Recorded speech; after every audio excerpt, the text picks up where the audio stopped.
Hey everybody, welcome back to Terminus on our fourth episode. I am 45-year-old woman weeping outside the burning remains of a yoga studio.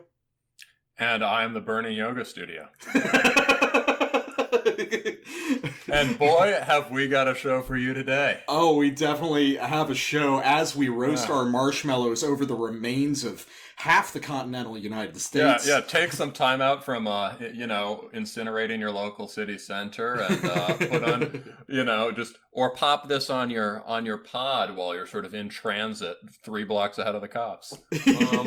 As you toss a Molotov into a CVS, enjoy the dulcet tones provided by I like CVS. CVS is getting looted a lot. I don't know why people are going to CVS as probably because they're still all afraid of COVID, right?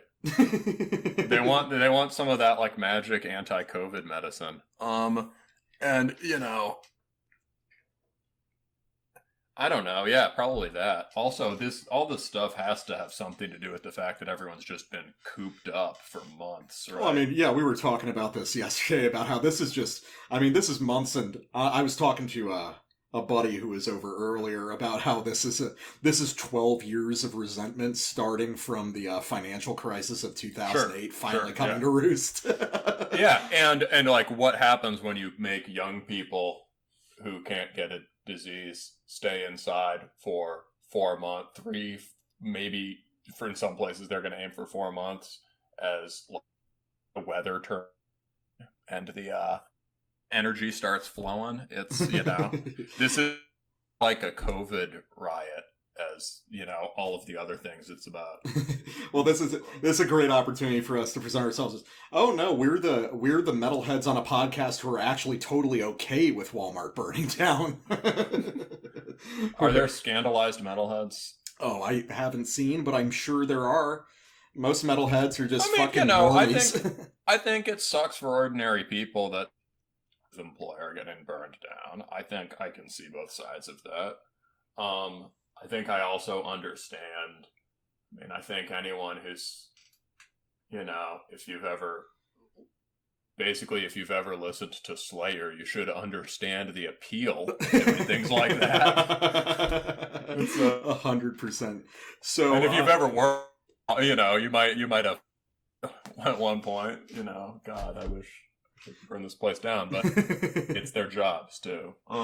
Okay, so today, our 4 records, we have kind of an interesting mix going into this. So, first one we've got, we are starting with the piping hot and fresh new Xibalba record, Años en Infierno.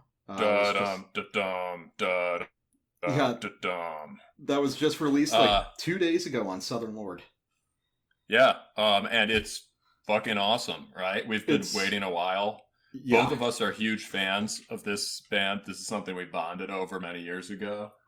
And, I mean, they're the flashpoint of that modern style of hardcore meets death metal, really, almost more than any other band. Yeah, when hardcore sort of caught up to death metal and then outstripped it, basically. But Años is definitely a very interesting album, very different from the previous ones, and I think there's going to be a lot to talk about there. Oh yeah, and then we're going to compare that with the new Centinex record. Centinex was a band you followed back in the day. Yep, Centinex is a Swedish band who I like their early work a lot. They've always been sort of like a second or third string also ran in the Swedish death metal scene. This is a record called Death in Pieces that came out on Agonia a couple days ago. And I'll kind of get into a little bit about the history of the band and what that means for this record. So what are the other 2 we've got here? Yeah, and then we want to bring you a Polish black metal special, right? What's hot for the last, 5-6 years, more than that? Polish, right? And specifically Polish black metal, the school and sort of scene of Mgla, the infamous Mgla. But the bands we're bringing today are Odraza and Yfel. I assume maybe that means evil, 1710. They're both sort of related to the Mgla scene. We'll get into that more later. And Odraza, it's just, half of the country is country cities are on fire, and all I can see on my YouTube recommendations is this fucking Odraza album, right? So, I mean, we were like, eventually like, okay, we have to cover this. And I think we have some, opinions about how these two albums contrast with each other or relate to each other, and how that relates to, I think, the reception Polish scene today, the appeal of it, what its strengths and weaknesses are. And I think both these albums make interesting, but maybe not totally successful gestures to push not just the Polish formula, but like black metal in general in new directions. Yeah. Right? But they both have like there are certain things that they're doing are interesting and could be carried further. Right. And so we want to talk about that. Definitely. So let's fire things up with what's I think we can say is absolutely the most successful record of this batch, Xibalba. Años, hell yeah. Años and Infierno, which for the even whiter listeners than us translates to Years of Hell. So let's talk a little bit about. We covered Xibalba a little bit on our first episode when we were talking about Cruelty, a band that's kind of carried on Xibalba's original style. So let's cover what they do. So I think Xibalba came out around, I think, in 2012, and I think they first came to people's attention for the music video for this track Cold, which they actually released before their first album, Madre Mia, something more in Spanish. Yeah, Madre Mia was... Gracias por los días, I think. Yeah, Mother Mary, thank you for these days. And yeah, so I think they're actually a little bit older. I think they started around 2008 because they did Madre Mia independently and then it got re-released by Southern Lord, and then they continued with Southern Lord for the rest of their career. But I think that was around 2012 when that first record dropped. But yeah, I remember... no, the Madre Mia on Southern Lord dropped much later. Yeah, like later. Yes. Oh, okay. Like in 2011 or 12, whatever. But that video for Cold was so cool. It was a watershed moment, really. Yeah. It's only looking back, because I think it's only looking back that we really realized that with that we were seeing what is, in a sense, a whole new style of extreme music emerging. Yeah, that's right. Because I remember when it first popped up, and I forget who saw it first, and we were showing it to each other. I showed it to you. Oh, okay. And we were like, well, this is... For the record. For the record. And we were like, wow, so this is clearly, it's a hardcore video. It's a Hispanic house party with a hardcore band playing and people, doing wheelies on dirt bikes outside and, grilling carnitas and shit. The ceiling is probably, 10 feet high max, probably lower than that. It's a very low ceiling, right? It's just a living room show. Everyone's in the living room. There's like 2 feet between, at hardcore shows, there's often very little space between the crowd of the band. But in this one, they're like literally trying to fit in the room. And so there's like 0 feet between the band and the crowd. So the video is very cool and exciting, but what really got us was like, wow. I remember hearing that back in, whenever it dropped, probably 2011 or something when that video came out, and being like, these are just riffs that, if these guys didn't look the way they did, and the rhythms were a little bit different, these would be entombed riffs off something like Left Hand Path. Obviously spiced up with a lot of modern hardcore, but there is a huge and very clear old school death metal influence to this stuff. I think what struck both of us at the time also was really this anticipates it. I'm not sure it was absolutely the first band to do some of these things individually, but it really anticipates the sort of HM2 worship hardcore that we have now. Yeah, right? there was definitely a movement of sort of HM2 hardcore guys, but Xibalba are the ones who brought it to the forefront. That's what I'm saying. It really was one of the definitive watersheds for HM2 hardcore. So that's what HM2 pedal is. That's just the boss Heavy Metal 2, which was used by the Swedish death bands. So Entombed, Dismember, billions of others. Grave, obviously, yeah. Grave is a little different from those bands, though, but yes. To make of the Sunlight sound, the Sunlight Studio sound, right? This kind of like chainsaw guitar sound, or whatever, right?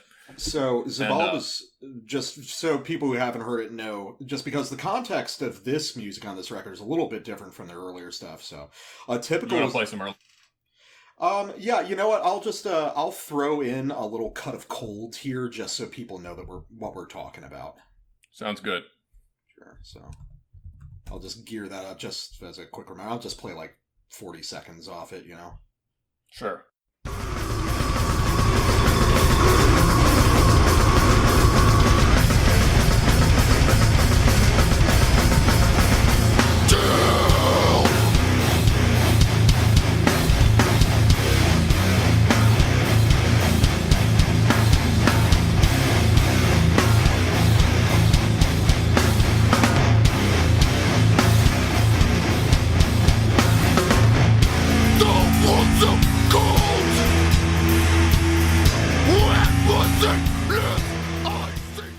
Yeah, so when we were talking about that slam band in the last episode, the Quebecois slam band. For a couple episodes, yeah. How do you come in hot on a track? Yeah. That's it. That's right? how you do it. And it's very interesting. Even listening to that now, you still discover new things. Like, I never realized that very opening riff really has a touch of Morbid Angel to it that I never really detected before. Mm-hmm. There's a lot of interesting stuff going on, and it was...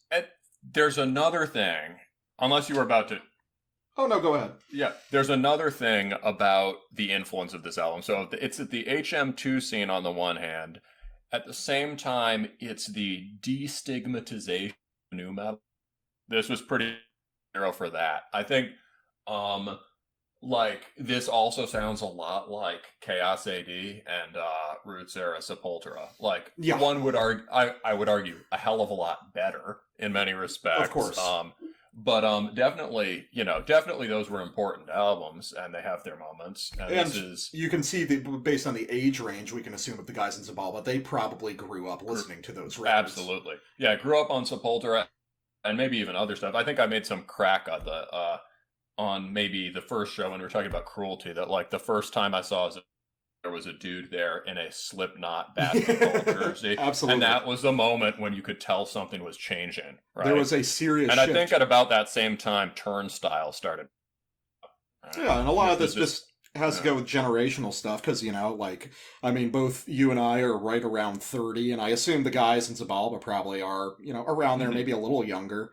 And, I at least grew up listening to nu metal and that being kind of formative, heavy music. And now we're just getting a ton of people at around our age really coming into their artistic prime who see that as a legitimate influence. And younger kids just don't see it as... in the same way that, I can, listen to hair metal on the radio and my dad will be like, what is this shit? And I'll be like, look, it's just fun, dumb metal music. And my dad's like, I had to live through it. It's sort of like, similarly, right, you get bands like Code Orange, who are just so much younger than us, it puts me to shame, right, with what they've accomplished. And they just really like nu metal. Yeah, I'm not going to say that I like Code Orange, but I appreciate what they do. I think they've made some questionable decisions in their later stuff, but I think just watching their videos, you're just like, they're having so much fun. Yeah. They got a record label to throw this much money at them. Make this great. And you can kind of, before we get deeper into Xibalba, sort of a counterpoint to all this, similar idea, but more heavily within the hardcore scene, would be a band like Knocked Loose. Sure, Knocked Loose is very in this tradition. Mm-hmm. Yeah. But definitely with this record, this is going to be Xibalba's fourth full-length record, we're seeing some substantial changes here as far as how they structure their songs and how they structure the album as a whole. And one of the big, very clear things we see here is a tremendous doom influence. To the point where a solid chunk, maybe a third of this record, is straight up doom death leaning into funeral doom sometimes. Yeah, it's, I think, and some of these tendencies are things that were all there to some degree, but they've really come to the forefront. And this album is this is a really sort of emotional sort of bleak but also passionate album. And I was saying to I can't even remember your pseudonym this time. Was it the somebody setting fire to the yoga studio? Weeping outside the yoga studio. You're the person weeping outside. Why do you have to refer to me? I don't have any pronouns here. It's just us two talking. But I was gonna recall you. I was saying something to you earlier about like this is as far as I could tell, the only like hardcore album that's made me feel sort of like almost moved to tears, right? Yeah. Unless you count AFI, but it's really sort of affecting stuff. And you said something about the feeling of finality here. I anticipate, based off a couple short interviews I read with one of the main guys, I'm forgetting who it was in the band, who basically said that this is a representation of like 10 years of personal failures and pain that he's done to other people, and that he said Xibalba as a band, they don't really know what's next. They're probably going to slow down, which is, I mean, it was 5 years since the last album. You can't get much slower. Maybe he meant it literally, bro. Dong. Dong.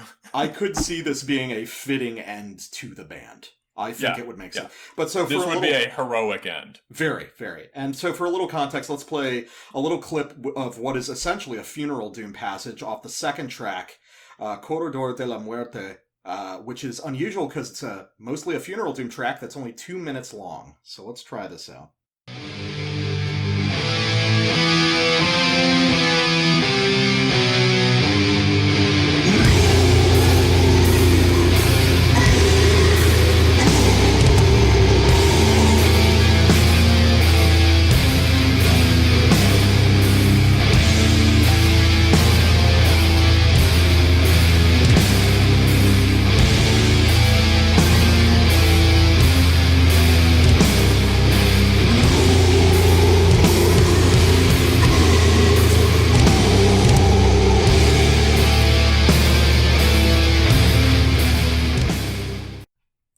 So, yeah, that's interesting because when I talk about funeral doom, which, as you know, has always been like one of my big passions, we're not talking about a passage that's like My Dying Bride slowed down. We're talking about a passage that's most similar melodically to something like Thergathon.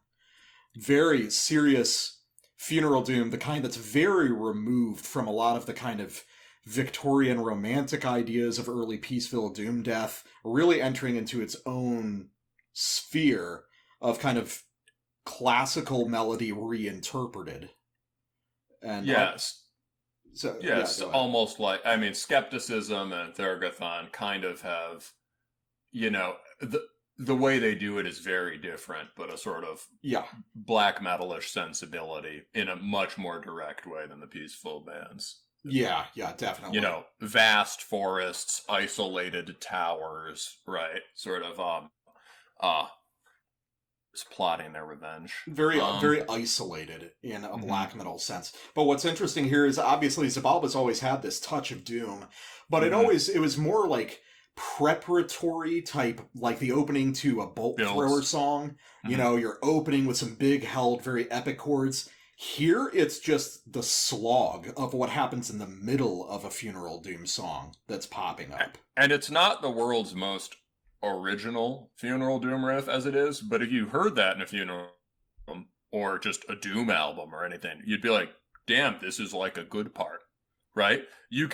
A good example of like when a band does a reference right is that it's not just, sure, the standards are slightly lower for bands from other genres when you're quoting something or using an outside style, but like this doesn't really come across as tossed off. You could put this alongside bands playing in this style and it would sound really damn good. Yeah, right? It's well, and that leads me into something I wanted to talk about, which is I wrote in our notes about this record, and it's something that struck me very. And it's also a strange thing to do at the beginning of an album on the second track, which is usually the statement of intent one, right? Yeah.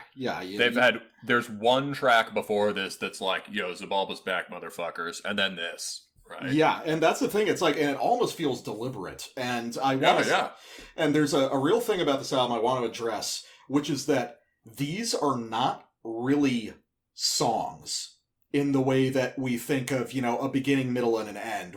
These are very fragmented ideas. These are very gestural in a way. Like, for instance, that Funeral Doom gesture, no, it's not the most original Funeral Doom riff, but it's very purposely placed. You have this sharp opening of a very straightforward Xibalba song, followed by this almost exhausted release of tension, and in certain ways, I mean, there's more hardcore parts on the record, but it never really picks back up after the opening track, They've always been masters of pacing, I think. And that's built into their earliest stuff, too. They know when to stretch something that's probably worth talking about, and that we can come back to it a bit when they're really like Neurosis, clearly. The Funeral Doom is about pacing. Neurosis is also about pacing. You can hear Steve Von Till in interviews or whatever. Scott Keller will talk about space in music. Yeah, there's way more space on this record than any other Xibalba album. And the way that these individual quote-unquote songs, in a hardcore or metal sense, reflects the way they're all integral parts of a full album. This is one where they all depend on each other. This is a case where I will say that while the samples that we choose are representative of some of the sounds, you are 100% not getting the effect of the album unless you listen to it start to end. Because, and frankly, there aren't really individual songs on this that you would have on shuffle. It doesn't make sense unless you have it as an entire piece. And one of the That said, you can drop to any moment, and it's sick. And the hardcore parts are still good hardcore parts. So, I mean, we could play... I guess all my samples come from after yours. Yeah, so why don't you just do yours? Yeah, because I was going to say, this is an interesting part of the record. This is off the title track, Años de Infierno. But this is almost the climactic moment where, like, everything gets released, and the music from here on gets much more personal and softer in parts, and the record kind of trails off. This is the hinge that the whole album operates on. So this is off, again, Años de Infierno. So let's try that out.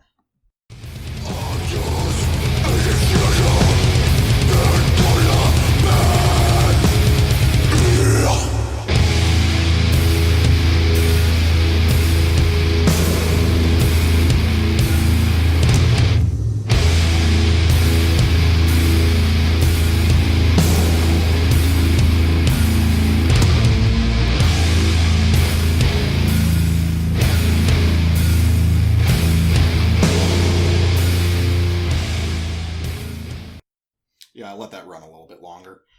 So you can see there what's happening is they're basically using what would be a cool breakdown part in another song, and they're completely flipping the context of it. Now it's just fucking miserable. Now it's just the music falling apart and all the energy leaving it. It's used almost opposite how it would be used in another song. Like a breakdown, it almost works as a breakdown in a more literal sense of the word, right? Yeah, it's the record falling apart from this point forward. So, but here's a good way to compare it. Let's go to your next section. Yeah. So everything I've picked comes from after this break. And basically there's another following on it that's extremely sort of frantic. And then it starts to get more abstract. But, so basically, just anyone who's worried that this is some sort of weird art record, don't worry. This is a really good hardcore record and goes toe-to-toe with their early stuff. And let's try En La Oscuridad from I like how you read the timestamp. Yeah, I was reading the timestamp. I was like, oh shit, I don't need to do that. Okay, but basically... At the start of this At the start of the sample, you'll hear like that one riff that's a lot like riff you hear on Cold or on the other stuff on Madre Mia or their earlier stuff. It's like that is a iconic Xibalba riff, and it's like when you hear it here, it's like, great, I'm glad he showed up. Like, you know? So let's start it. Sure.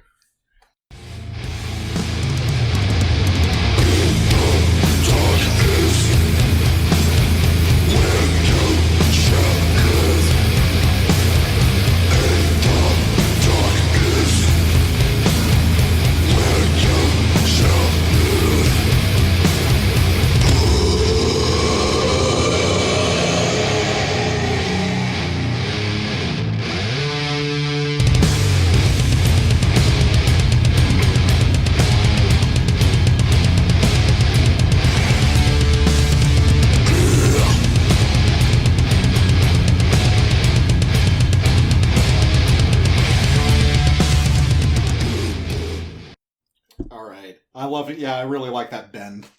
Oh my god, I love that bend.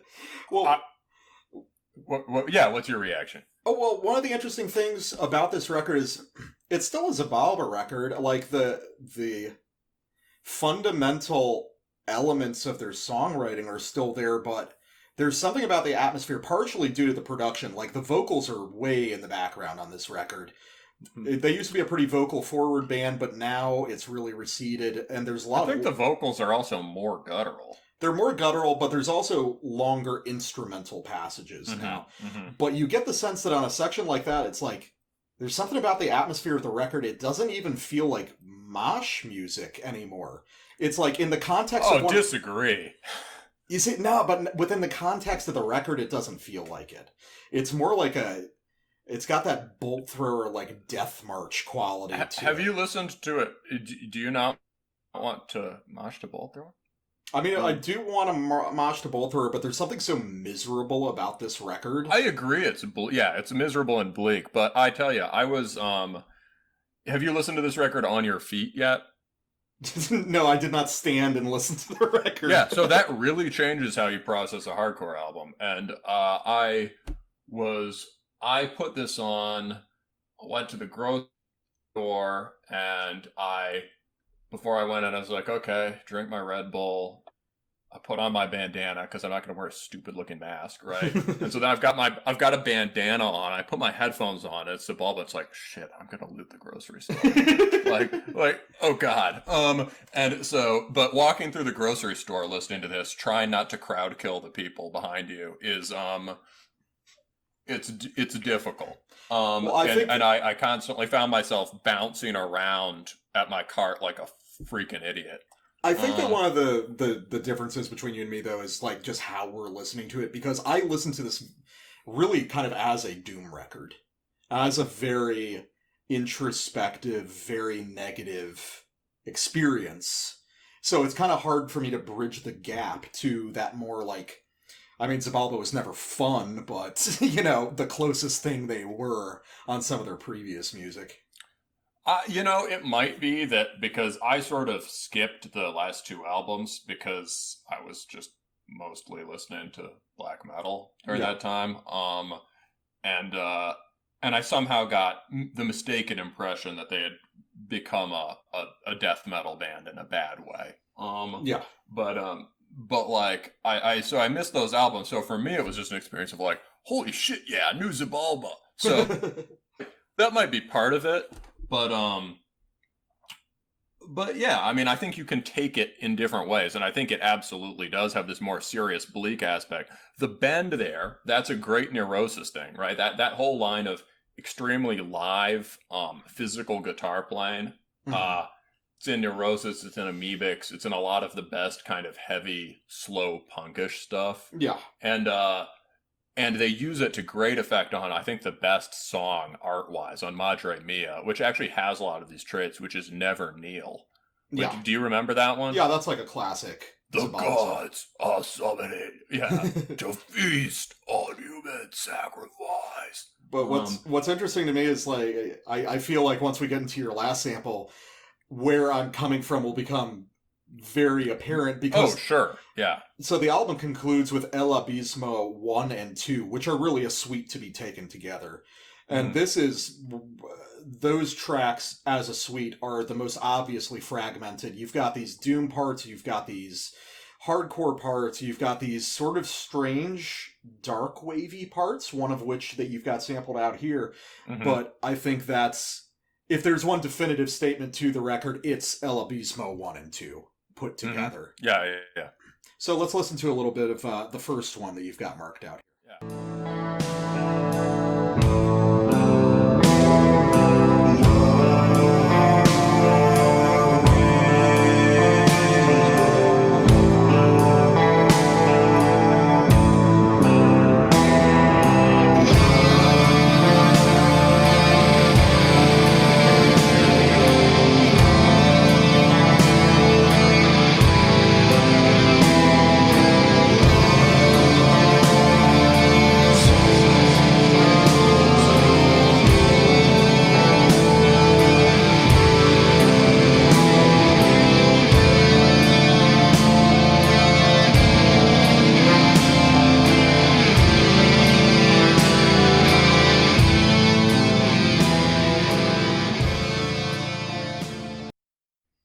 So one of the things that's really interesting about that part and the other parts like it, like on El Abismo 2, is that when I arrived at them, that's not something that Xibalba's ever done before, but I was totally unsurprised by it. Same. In a good way, it like made sense. And I can see how out of context it could probably seem kind of weird or cheesy, but it works flawlessly within the context of the record.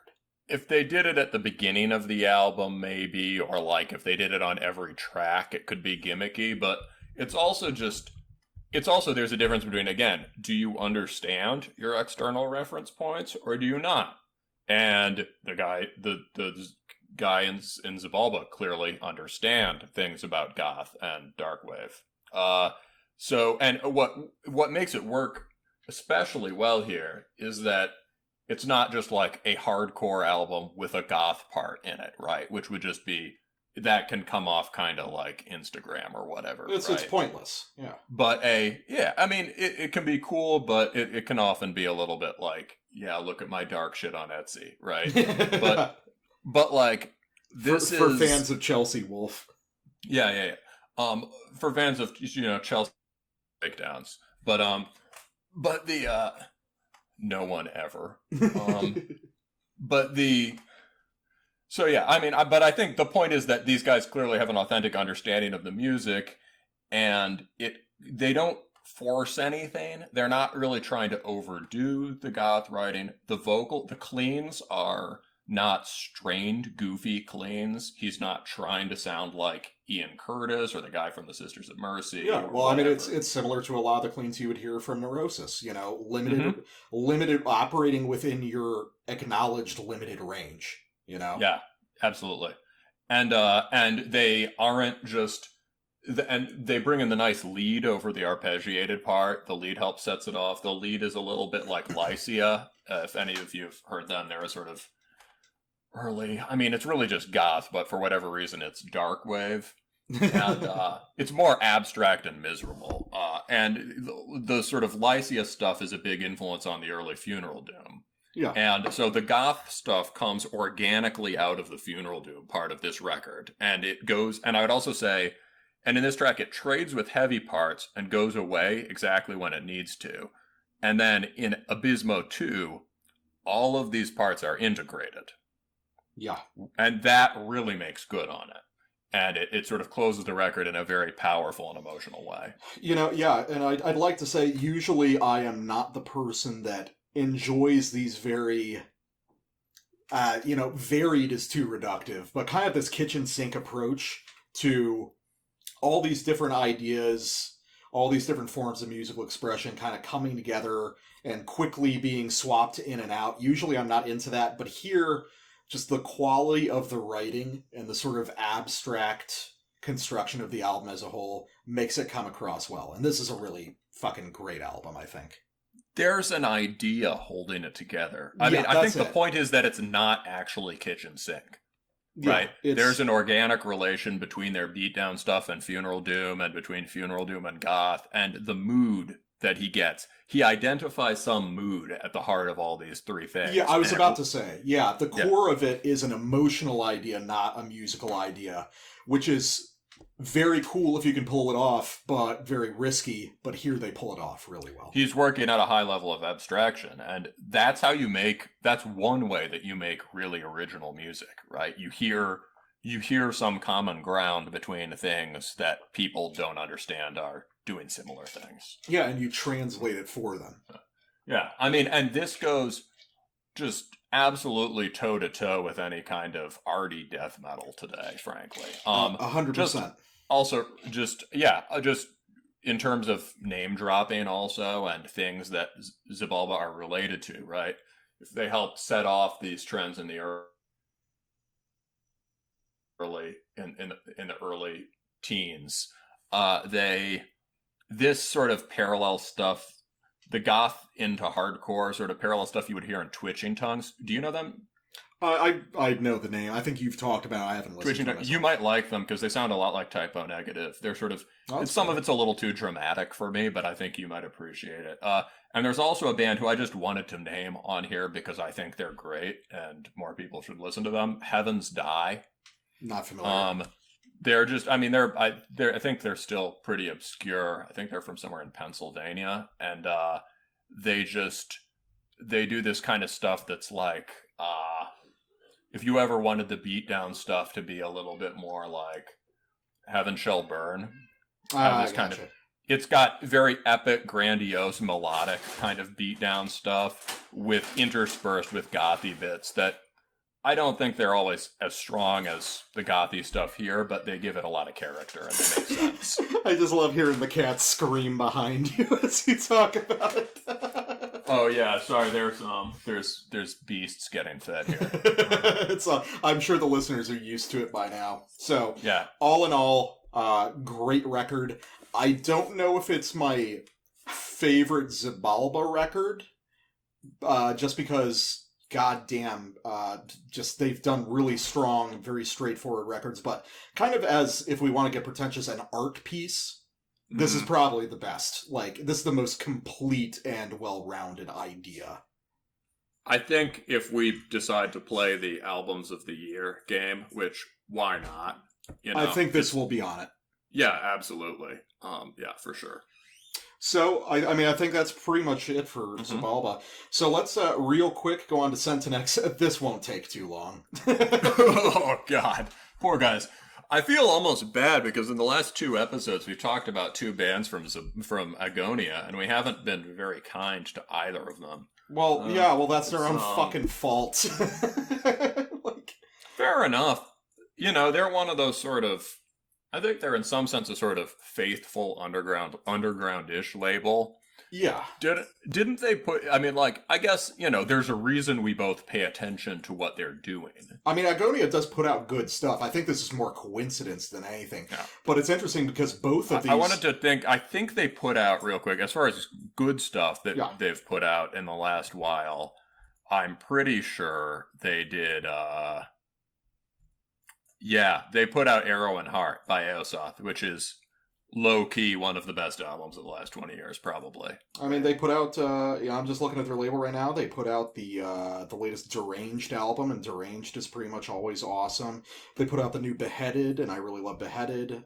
They did Inside Scriptures, too. So yeah, they've just been doing Eosoth for the last while, and Eosoth's a great band. Yeah. But this is not so exciting. So here's the thing, and it's interesting because this is the same fucking thing as the last Agonia record, which was the Forgotten Tomb record from last episode. Centinex is a band that I've liked for a long time. I liked them a lot when I was younger, especially their early stuff. So Centinex, like I was saying up front at the top of the episode, were always kind of a second to third string also ran in the Swedish death metal scene.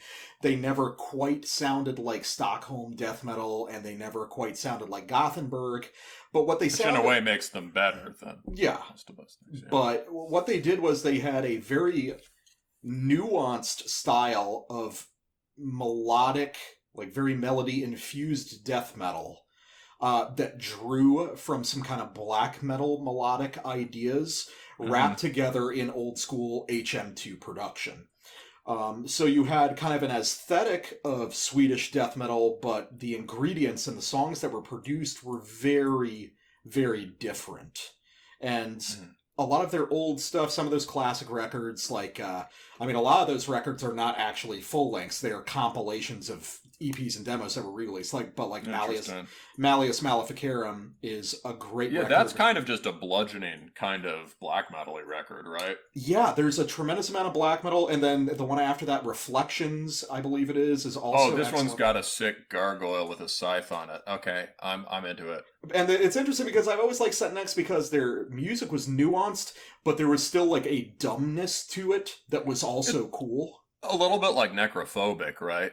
Necrophobic is more definitely in one camp, right? There's this whole school of sort of Swedish black death that is neither mellow death nor really anything to do with Swedish death metal. Yeah. And they're more like that, but this is kind of like Necrophobic, if you've heard that. And additionally, like, imagine a death metal band, a Stockholm death metal band, seriously listening to Sacramentum and Dissection and some of those melodic ideas and pulling it into the Dismember paradigm. Yeah, because they keep the kind of ripping, meaty hamburger feel. Right? Yeah, it's still got that rock and roll essence that a lot of Sweet Death had. Yeah. And so one would think, based on recent trends in black metal and to some degree in death metal, that Centinex's reunion, actually was really in like 2013 or 14. Yeah, their last record was World Declension, which I think was 2012, which is a great record. Phenomenal record, actually. World Declension seems to have been from 2005, bro. Oh, 2000. I'm fucked up. So I think it was 2012 when they got back together. Yeah. So basically, they've been reunited for a while. But what one would think, based on trends in the last 4 years, would be that the world would be really ready for death metal in the style of old Centinex, because all the black metal has gotten hyper melodic. The people are really, for some reason, people are still really into the same Swedish HM2 revival that's been going since I first got into extreme metal, 15 years ago. I don't know, However, maybe a little more recently than that, 12 or 14 years ago. Back with good bands like Death Breath and stuff. But it's, one would think that there will be a huge market for stuff that was part of this Swedish thing, but broke with the template, right? I think people are really hungry for stuff like that. So there was an opportunity. There was a niche available. There was a good pitch. Yeah. But instead, what we got was really fucking reductive death and roll shit, basically. Jamie Just a headbanger's ball, bro. So for a little bit of clarification, what's upsetting about this record? Funny, like Forgotten Tomb, there's glimmers of the past on it.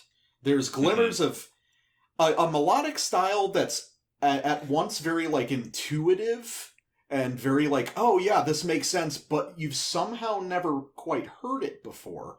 And that was always the core of Centinex. What made them so interesting is it was just adjacent, something that you forgot listening to, but it's very obvious. So here's a moment of good shit off this album, which is off the third track, God Ends Here. So let's just play this little passage real quick.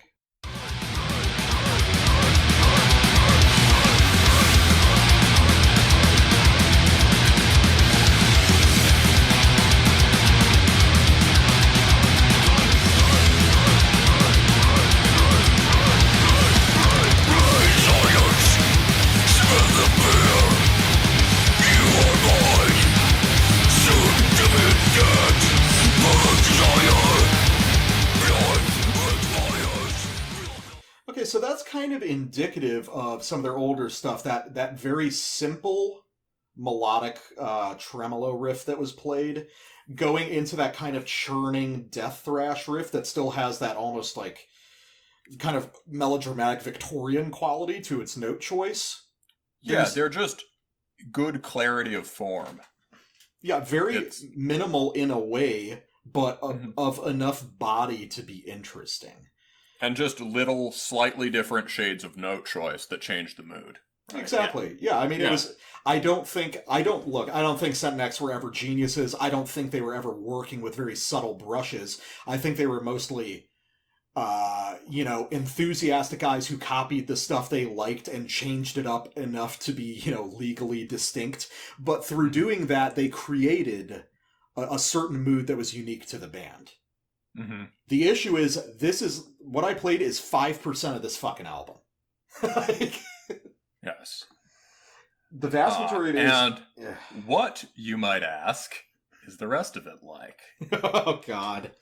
Well, a lot of it sounds like another somewhat offbeat Swedish death metal band, Grave, who just had somewhat similar overall sound, but rhythmically used just really stupid, extremely fast 1-2 hardcore beats instead of the D beats, and had pretty much zero leads, and were just the closest to a hardcore band of any of the Swedish bands, even though they sounded less like D beat or whatever. Yeah. Grave is one of my favorite death metal bands. My co-host is strongly not a fan. To be fair, I haven't listened to him in a long time, but it's interesting because Grave is kind of making a weird resurgence over the past few years. Like, people are starting to, certainly anticipated Xibalba and stuff. Yeah, I mean, maybe that's it. So you've got Grave just sounds like a truck of bricks driving really fast. Yeah, I mean, but for, just so everyone knows, for Stockholm shit, it was always Dismember for me. And Entombed is all right, but Entombed I actually have more fun with. We both think Entombed is really overrated. I think their early stuff's overrated. I think that some of their rock and roll stuff is underrated. I think, dude, some of the rock albums are fucking killer. Like, honestly, we'll talk about that at one point. Like, all right. But real quick, so you've got something of Derelict Souls. So basically a lot of it kind of sounds like Grave, but also some of it's got this kind of generic thrashy quality, and throughout, it sounds like they're making, again, another move that might make sense, but isn't going in the right way. Like, in some sense, with bands like Xibalba doing death metal better than death metal, you might think a death metal band would want to sound more like hardcore. Okay, you could try sounding like hardcore like Xibalba. You could try sounding like, and again, Grave sounds a lot like hardcore. I sort of see the point of that. But in this case, where Centinex seems to go is towards fairly stale 90s metalcore. Yeah. Or just beatdown. And so here, off the end of Derelict Souls, we'll play this riff, and then I'll tell you where you've heard it before. All right, Derelict Souls. Let's give it a shot.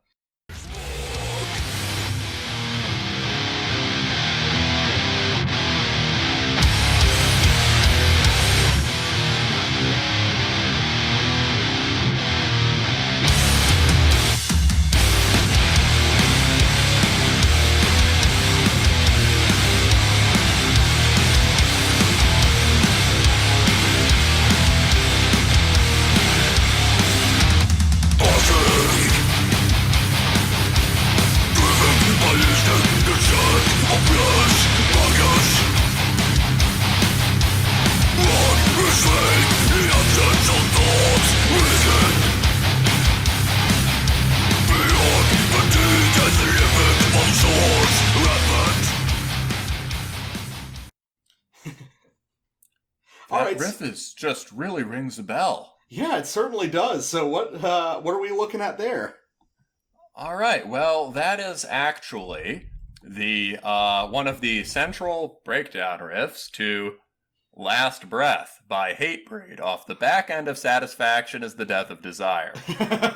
So for those of you who haven't listened to it in a while, shame on you. Which is a phenomenal record. We want to clarify. Yeah, awesome, really ripping record.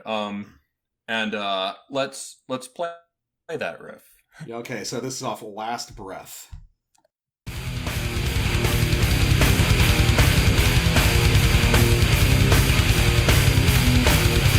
All the words in the world can't bring you back. It's your last breath. This is your last breath.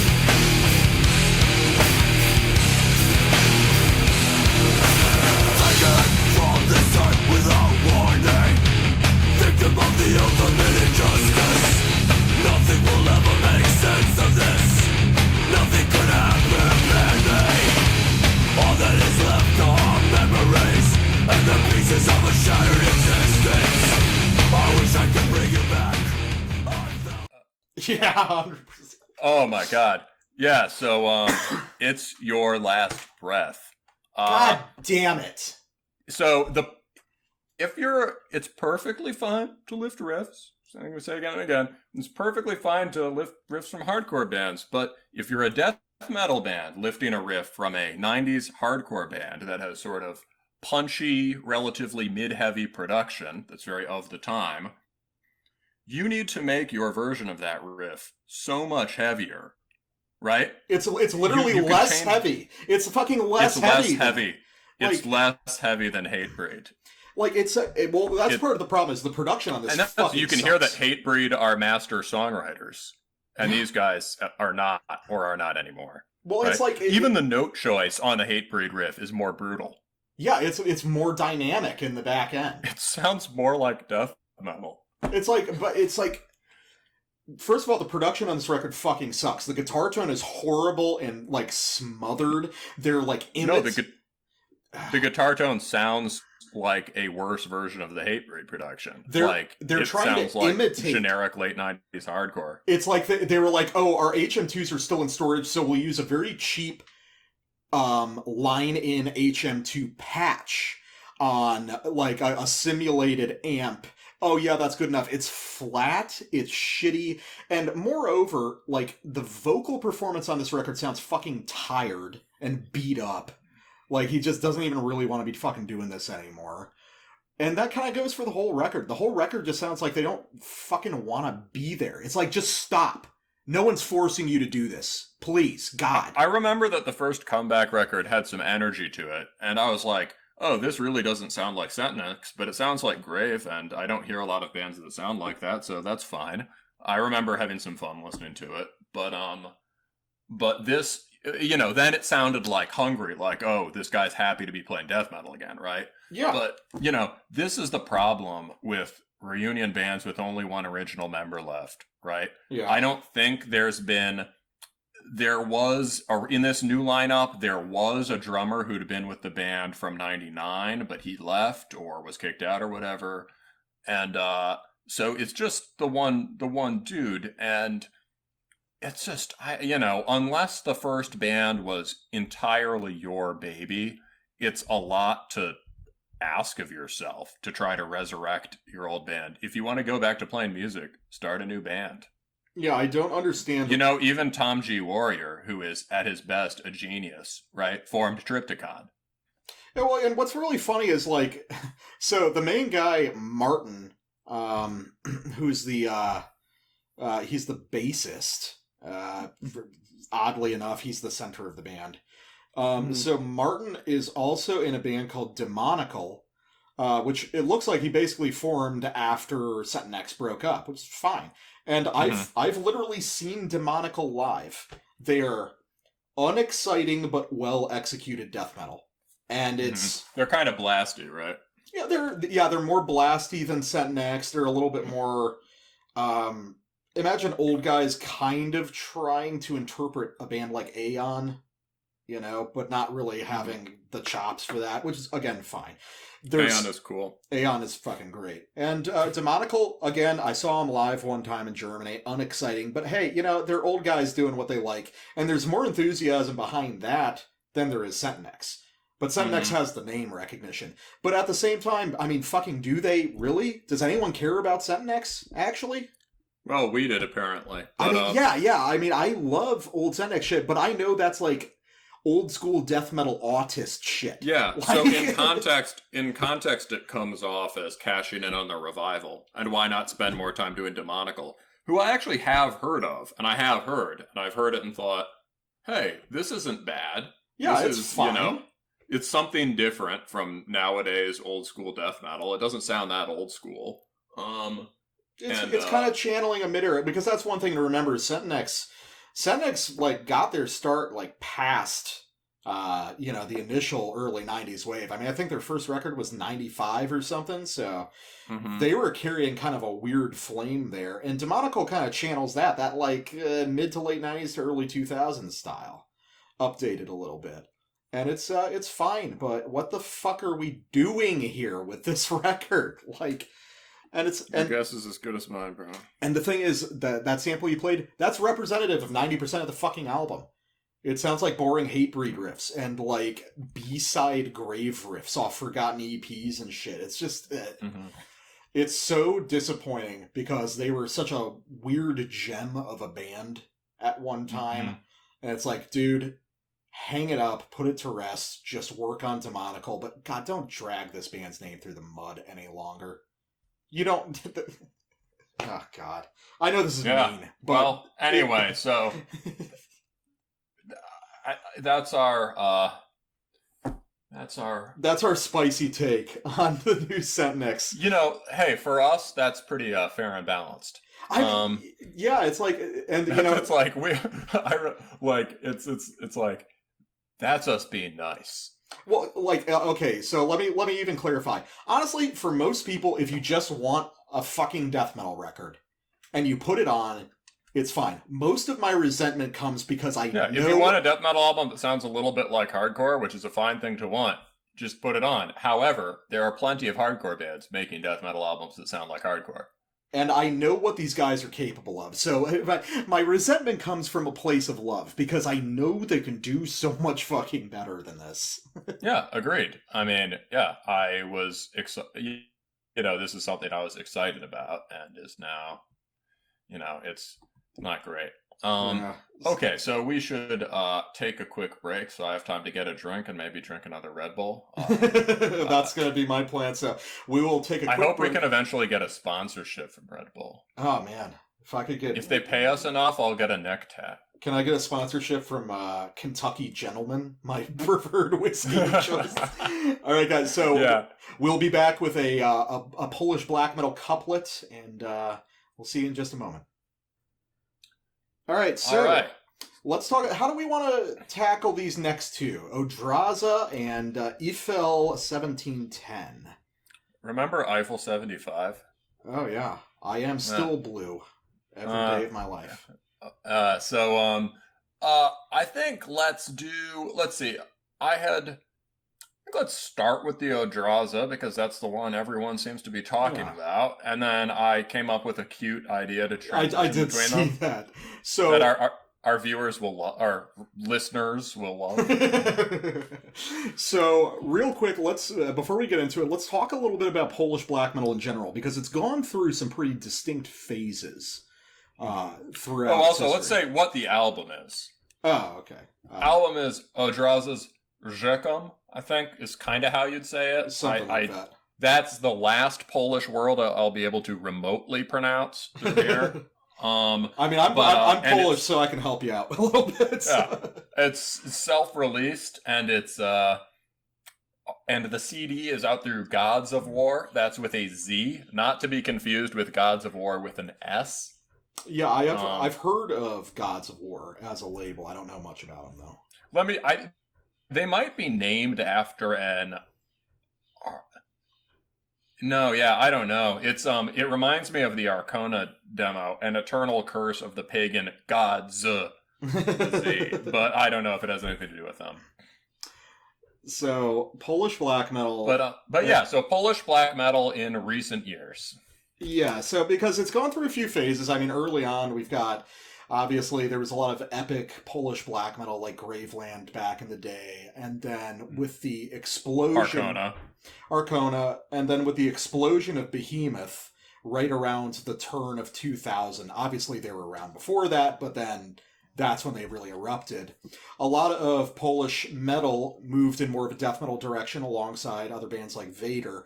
And now in recent years, basically over the last 10 or so, we've started to see things pull back. Obviously, there was always Polish black metal, but now it's come to the forefront primarily with Mgla, who are now pretty much one of the hottest things in black metal. And really have been since probably 2011, 2012. I mean, really since With Hearts Towards None, right? I think With Hearts Towards None was for the black metal scene, but then when they erupted into this like borderline mainstream success, that would be the next album, Exercises. Yeah, that would be Exercises, Yeah, so, but now... Which was, I think, 2015. Something like that, yeah. So we've had 5 years of Mgla hegemony. Like, Yeah. basically, no band has had such a great effect on the sound of contemporary black metal in general, on the one hand, and on the other, on what people think black metal is or should sound like. Yeah. Now, I could go on a whole rant about that, which we probably won't get to today, but... Yeah, no, I mean, just for context so people know, I'm a huge fan of Mgla, and I know you appreciate them, but you've described yourself as sort of skeptical about it. I also am a huge Mgla fan. They're just undeniable and good. I think we've talked on this show a little bit about the risks of excessively, me complaining about sort of highly consonant songwriting. Mm-hmm. I think at times some of the With Hearts Towards None stuff can get a little sugary for me. However, he's so good with harmony and overall songwriting, and the lyrics are so good, and the performance is so sick, and the idea for the band is just compelling that they're just undeniable, right? Yeah. And I think the shift and, the rockish stuff on Exercises came off well, and I really thought, I was sort of like with the Winterfilleth, I was hoping that they'd record like a proper black metal album after this, and then they dropped, what was this last one again? Age of Excuse. Yeah, they dropped Age of Excuse, which is awesome. And it is a lot darker while still sounding like Mgla, and I liked that one quite a bit. Yeah, so... But I also went back and listened to Groza, and that's cool too. Yeah, I actually revisited Groza a couple years But what back, I'm skeptical of is their influence, primarily.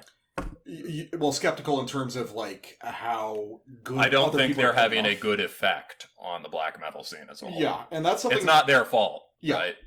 And we're going to dig into that here because both Odraza and Yfel are substantially influenced by Mgla, but in different ways. They're also from the same, so to get a little more technical, they're also from the same scene, basically. This is, so Odraza, I'm double checking. I always do some last minute double checking on Metal Archives, which again is not the most reliable source for these things, but it is what it is. Yeah. It's just a podcast. But yeah, so these guys are in Odraza. It's a 2-person band. They've been around for longer than you might expect. Their last one was in 2014. This is the first thing since then. Wow. And they're in, one of them was in Medico Peste, which is a band that has most of the members of Mgla in it. Mm-hmm. And, or the live Mgla lineup, the guys who play the other guitars and basses. And who I think are maybe a little younger than the Mgla songwriter. And those guys run Malignant Voices, which puts out a lot of their stuff. And that's the label that put out this Yfel album. And also sort of related things. Let's see. Yeah, also one of the guys from Odraza is in Voidhanger. Yeah. So which puts him also close to... Voidhanger has that guy, Warcrimer from Infernal War in it. Yeah. So these guys are proximate to the Mgla scene, and they're also proximate to the, let's say, just the more harder-edged Black Death kind of Polish thing. Yeah. They have a lot of scene cred, basically. And so to talk about Odraza specifically, though, what we're looking at is something we talked a little bit about on our last episode, which is this kind of modern, gritty urban black metal. And it's going to be kind of hard to communicate exactly what that is to people. But, how would you articulate it? What? How would you articulate it? So, this is, so Rzezcom seems to be, right, their first album was, I went back and listened to their first album. Had you ever heard that? I remember when it came out, it got some attention, but I didn't get around to it. This, Odraza, like a lot of Mgla-influenced stuff, is black metal that's really big on YouTube, which is a particular kind of black metal. Yeah, it is. It's popular with Gen Z people, right? And people who might be a little further from the scene. And so the first one is a very sort of hardcore attempt at gritty urban black metal. I think I found it very unpleasant. And it involves a lot of kind of noodly interesting guitar stuff. They're experimenting in a lot of commendable ways. It's sort of post-orthodox in a sense. I was gonna say this new one, especially the first one is very mid-tempo and very kind of like Blunt. lots of scronky guitar stuff, lots of kind of Isis-y stuff, which is some of the best stuff on it. Yeah. But this new one seems just as much like Orthodox BM as Mgla. Yeah. Yeah. And how would it sound like Orthodox to you? Something. For those who aren't familiar with the term, we don't here mean. So I've seen people using it lately to just mean true cult. Orthodox BM is a French and to some degry Swedish scene and Icelandic. Yeah. Oh God. Yeah. I guess the tail end of Orthodox. From I guess the early 2000s on, right? That was kind of dominant from the early 2000s to around 2010. Yeah, we're talking about Deathspell Omega, Funeral Mist, that kind of stuff. Yeah. Aeosoph, Antaeus. What reminds me... Ofermod. I mean, the big thing that reminds me is a lot of the kind of, like, incisive lead guitar ideas have this dissonant but kind of winding exploratory quality, and I think there's a lot of that on this record. Of riffs... Yeah, the riffs don't loop, they kind of wander around a certain sonic space. Yeah, and there's, I think, a thing that they're doing. This seems like, they're trying to open up a new sonic space in black metal, which is a good thing. Yeah. And so these compositions have this exploratory, aspect. Maybe that's part of the urban thing. Yeah. It's this idea of like wandering around the city, kind of episodic experiences. Yeah, drunk and wandering the city at night. Drunk and wandering the city, yeah. And that's an interesting idea. And the music has a lot, although it's a two-person band, they do go for this kind of live interplay feel in the music. There is an almost improvisational quality to both of these records. Which is good. It's almost jammy. And I think that kind of spontaneity is something BM that's a direction that would be worth exploring right now. Yeah. So, just so that we can, like, really get into it, I have a couple samples. Here are examples. Yeah, I've got a couple samples here. And these are not going to be what the bulk of the record sounds like, but they're the bulk of what I like on the record sounds like. And I'm going to play them almost back to back because there's an influence I'm detecting here that I want to get into. So this first passage is going to be off the title track, Rzezcom. So let's give that a try.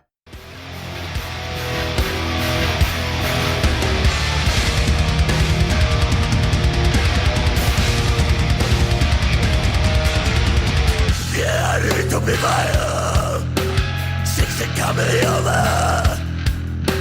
Ja, to nocą czuję się tramwajem. Spętli w pętle, zawsze razem. Jest to nie dotrzeć. Znori wydorę, wciąż za 4 paje. I czas życie, rokie rozbrę. Szkoły centrum, jak na shopping floor. Yeah, so I just want to say, you cracked a beer there, and I thought it was a sample in the song. It would have made sense. That was a Red Bull, but yeah. Oh, okay. It's so the formula is definitely firing on all cylinders there, right?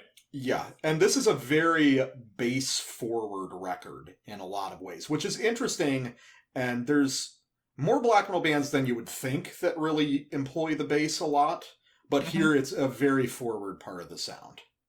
It's related to the overall. I would say there's a lot of post-punk and post-hardcore in this, which was already in Orthodox, especially in DSO. It's more direct here. It's not translated in the way that DSO would have done it. Yeah,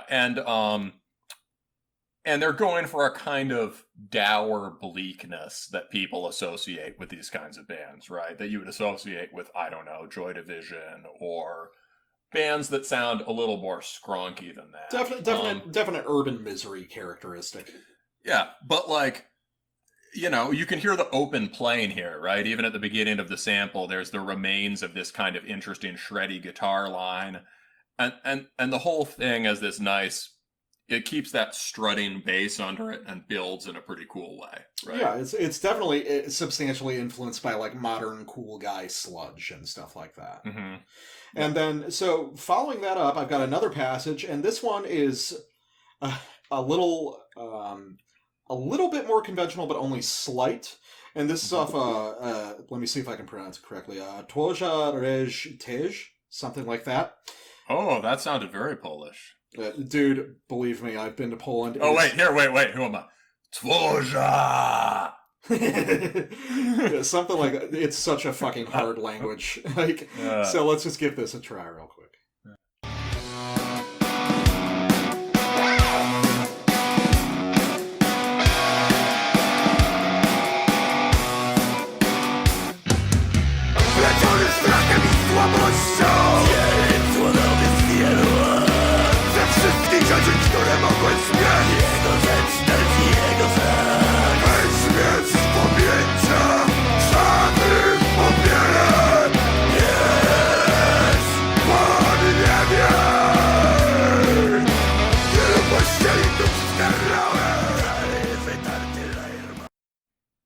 Okay, so I know you're not a fan of that, but I kind of enjoy it. So, I think it's the time where that works the best here.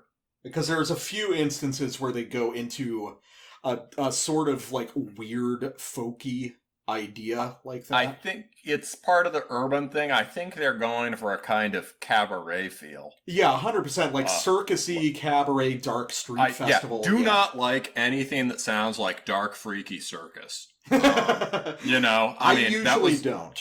That was the weak link in the chain for Korn, or I guess the chain on which the leash of the freak. Like, at its best, this is an attempt at sort of Euro cafe music, and it sounds French, right? Well, that was one thing. That's where you're going. So, full disclosure, I've barely listened to any Peste Noire. It just doesn't really interest me. But I think, though, from what I can remember, this is the kind of thing that Peste Noire trades in here and there. I think it's just Peste Noire. Peste Noire, yeah, for sure. Fucking, I'm American. I don't care. Peste Noire is a perfume brand. Peste Noire. Yeah, you can loot it at your local Sephora. I've got it next to my Dracar Noir. So, but more to the point, because I could be off on that. I imagine that's what they're going for. But what this really sounds like, along with the last sample, is a band that not a lot of people care about called Lugubrum from Belgium. And I don't think you're really familiar with them, right? No, but I really like the label Hayden's Heart. Yeah. That puts out a lot of related stuff. Lowlands. I think the Lowlands black metal scene in Netherlands and Belgium is probably the most underrated one. Yeah, that Flemish stuff. And Lugubrum. I'm not talking about that one. Oh, God. Who's the one from that scene that's done the most successful? I don't know. It'll take me a minute. When you get to it, let me know. Yeah.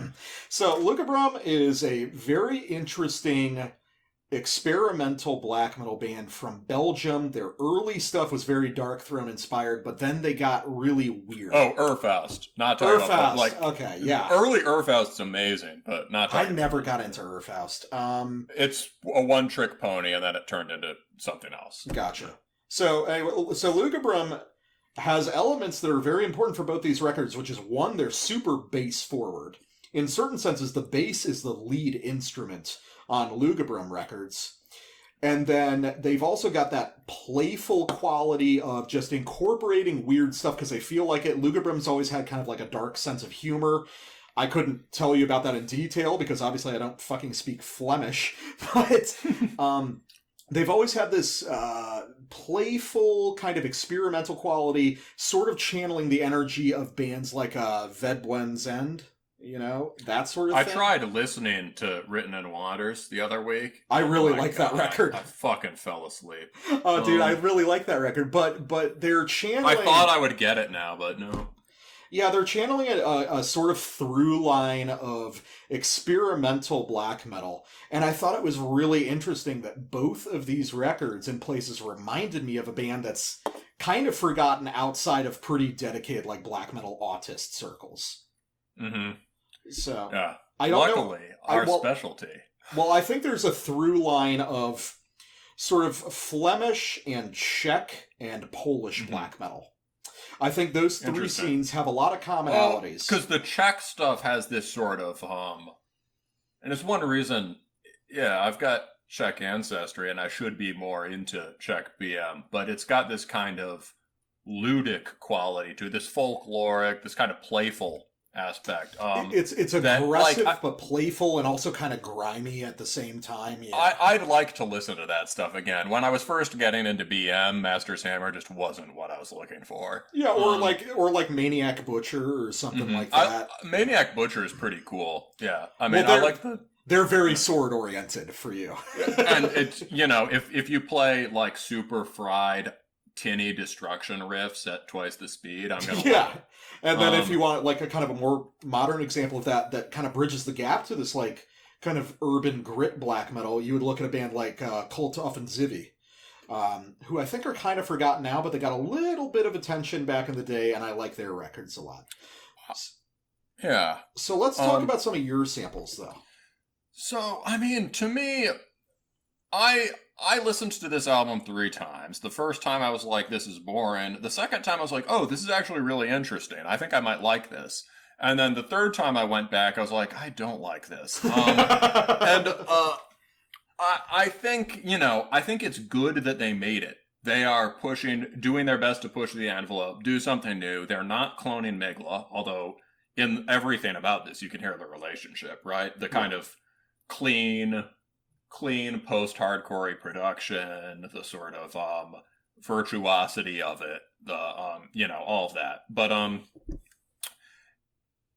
I think, you know, something about this record is that it's very self-consciously arty. Right? Oh, 100%. This is very deliberate. I initially did not think this record came from Polish scene veterans. There's a this sounds like it could come from France or something. Yeah, it sounds like, well, there's a really big experimental music scene in Poland, which is cool. And I think specifically in Krakow. Mm-hmm. So, oh, yeah, Krakow, definitely. I mean, that's like the youth scene. I sort of was expecting this to be maybe less come from people. Like, these guys obviously have a lot of cred, and it makes me want to take seriously what they do. Right. Yeah. But this has a lot of sort of markers of like, this is an arty band that would make me think it was coming from a more external place. I like, you know, the cover. Okay. The chick is hot, you know, that's cool. And part of her face is cut off. So, you know, that it's like art, you know, and it's, yeah, sure. It's tasteful. It's different from, you know, barbarian goat chicks with bikinis or no bikinis. And that's great. And, you know, it's fine. Okay, homage to post-punk, signals it's more serious. There's something about the thematics that I don't like about this. Okay. We dedicate Rzezcom to ourselves, the authors. It is a diary, excerpts from our lives and the lives of the people once close to us, come across the words by the authors that inspire us. It is about myths, about projections, appearances, fear we fight, and the legacy we cannot deny. It is also about the lie. After all, it is but us who decide how many of those memories reflect what has never been. Like, look. When you write a statement like that, you're setting yourself. It's not necessarily it's not necessarily expectations you can't fulfill. If they could pull that off, great. But the thing is, for me, that's just an anti-black metal manifesto, right? And I know that that's the point. It's to make a break with it. It's to further develop this urban grit thing they're doing. I get that there's something there with the urban grit. I think Laster does better urban grit. I think Throne, Throane, this kind of godfleshy, black metal-y, Amon-Ra-y band from France does it better.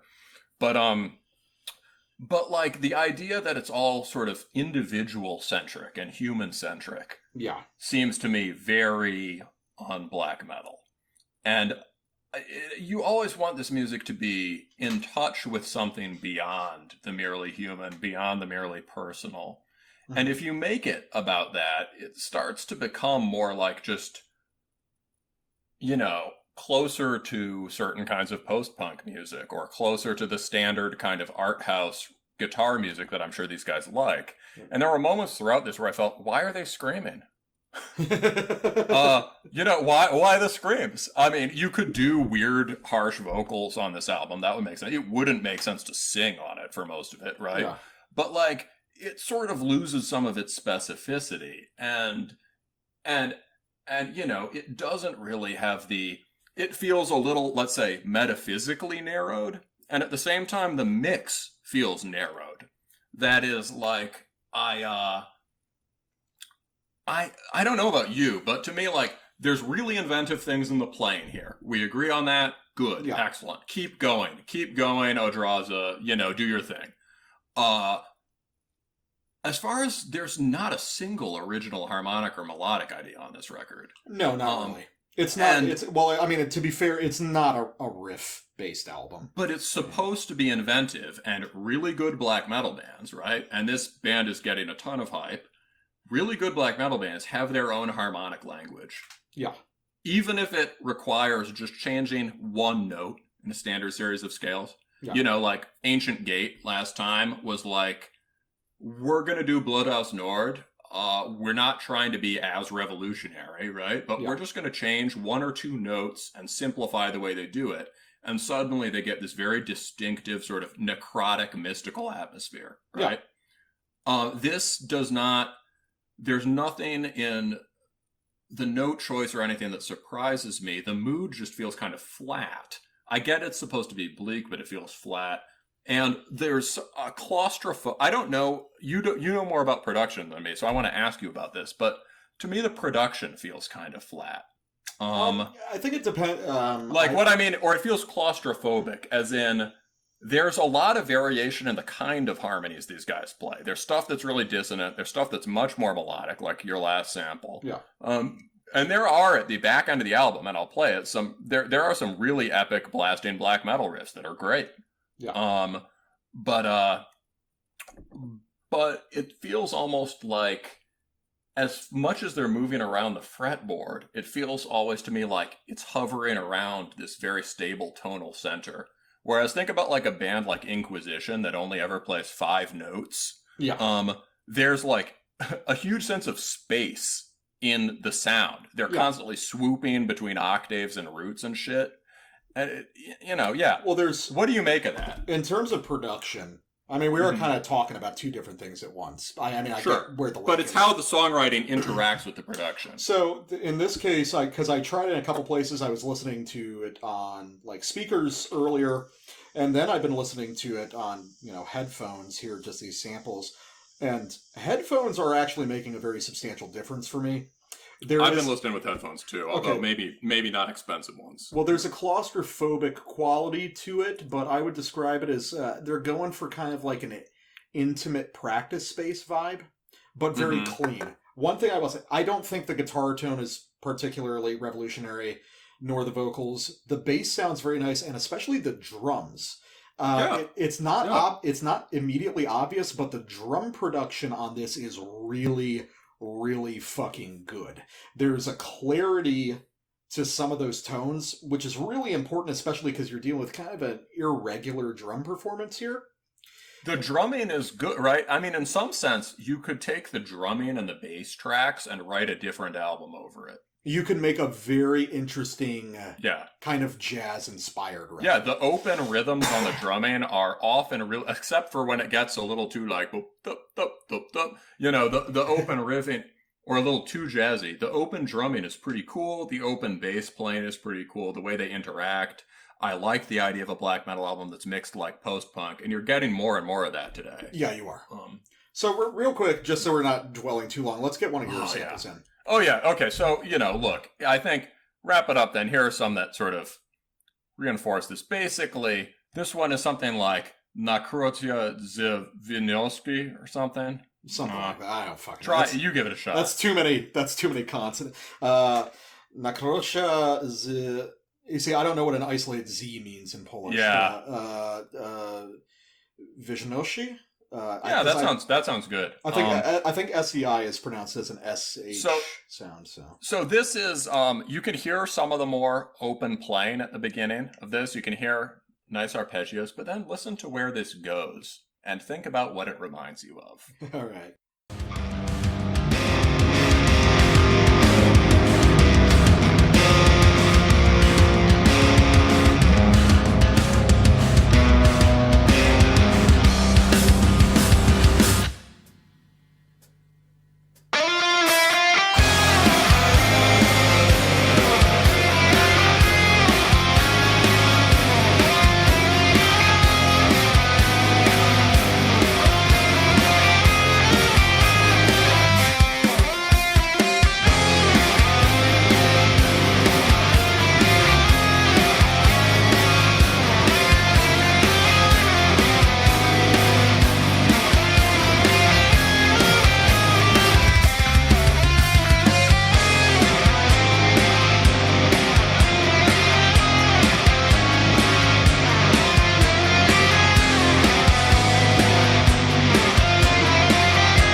So what did that remind you of? Well, I mean, I know what you wrote in the notes. Like, not the most charitable. There was something on their first album that sounded even more like this. But to me, this sounds like Santana. There's a big build, and then the payoff is like a smooth Latin guitar line. Well, I think that I get where there's you're coming nothing from. necessarily wrong with Santana. Abraxas is sick. A lot of his 70s stuff is really cool, but this sounds like Santana feat Rob Thomas. Well, one, that's all coming from that little lead guitar line. I mean, and two, I think that what they're reaching for there is that, like, drunken francophone cabaret thing. Yeah, you know? I know. I mean, I think there's, like, coincidental similarities, but I do get what you mean, because I don't really like that part. I think it's I'm just being boring. true to my immediate reaction. No, that's fair. You know, WTF. And then you've got another example of a part where they're doing that, but you like it, kind of. Yeah, well, it's better. So, I mean, here's some better Santana guitar that sounds more like Abraxas, and it shows what to me represents this band at its best, which is they have this kind of fried cabaret lead guitar interacting with several other kinds of riffs almost simultaneously. Mm-hmm. And they're just, to me, it's like, what I wrote in the notes is just, they're perfectly capable of playing exciting, dynamic, sort of Mgla-ish black metal at extremely high tempo. So why not some more of that? All right, so let's check it out and see. Yeah, all right.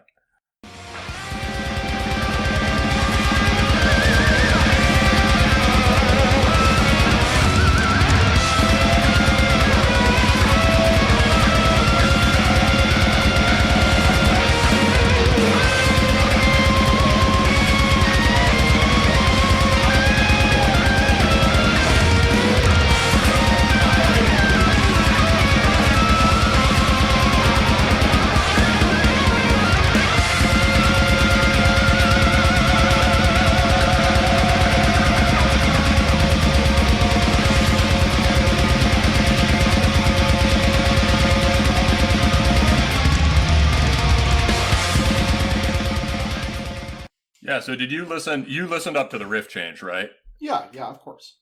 Yeah, so I mean, what do you think of that?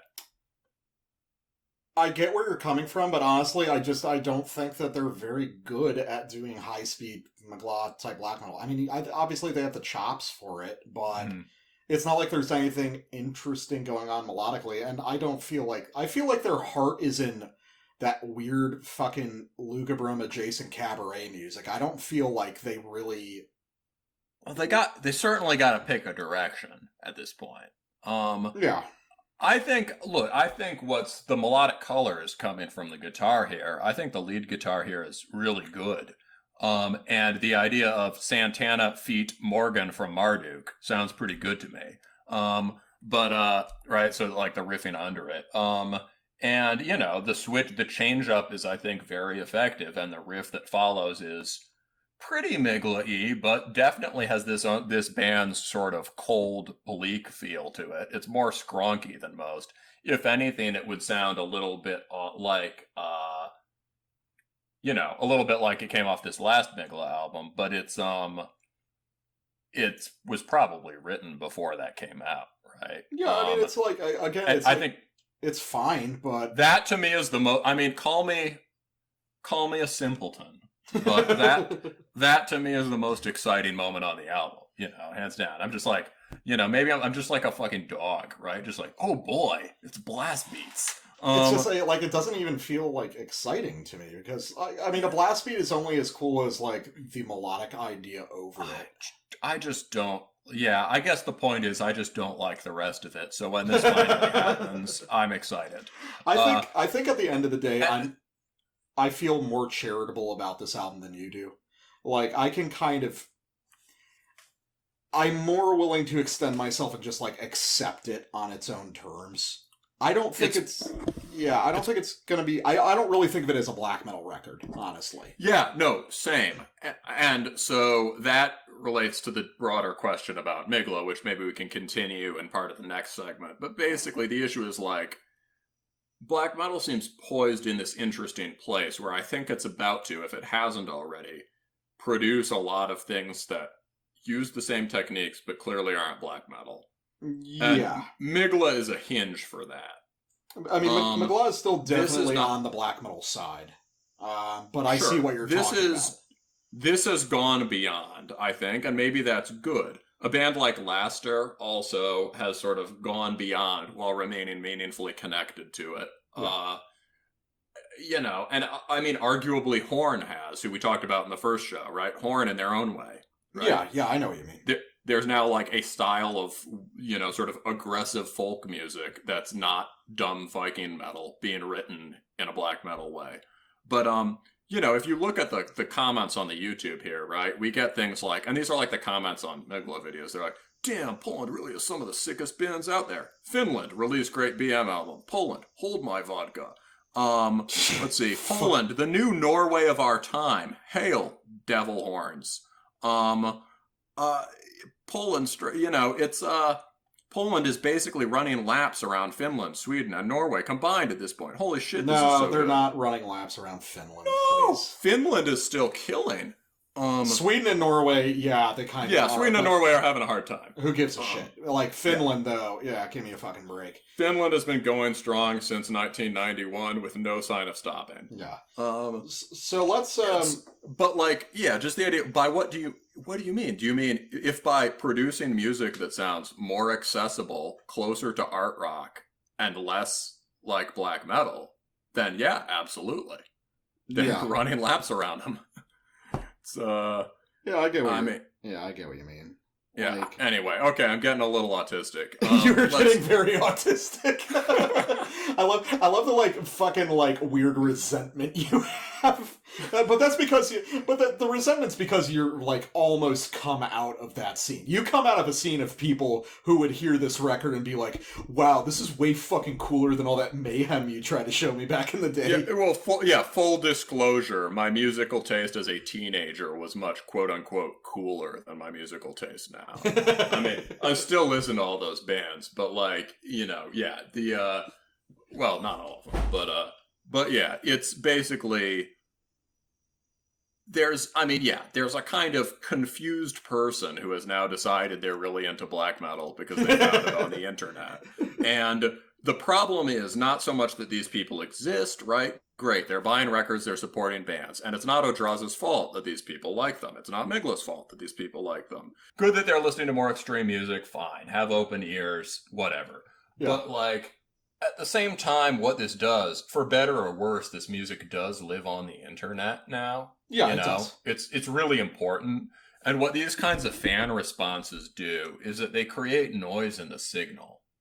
And it creates feedback loops in terms of what young people making music today think they want to make, and what gets pushed to the top on YouTube, what people are hyping about, et cetera, et cetera. And so the point isn't really that I'm not trying to come down too hard on any of these things, but the point is I feel autistic because I feel like, I understand black metal, but do the youth understand?